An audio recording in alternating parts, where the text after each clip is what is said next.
تازہ ترین ویڈیوز کے لیے چینل کو سبسکرائب کر کے بیل آئیکن اور آل نوٹیفیکیشن پر کلک کریں تاکہ آپ کو ملے ہر اپڈیٹ سب سے پہلے۔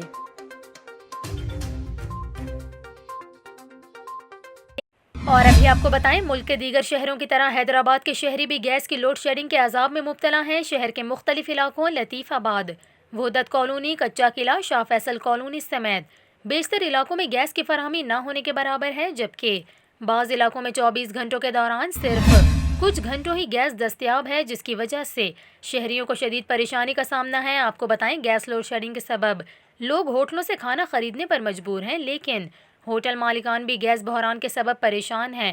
دوسری جانب شہریوں کا یہ کہنا ہے کہ ایک ہفتے سے گیس نہیں آ رہی، بچے بھوکے اسکول جاتے ہیں، عوام پہلے ہی مہنگائی کی چکی میں پس رہے ہیں۔ گیس نہ ہونے کی وجہ سے ہوٹلوں سے کھانا خریدنا مزید مشکلات کا باعث ہے۔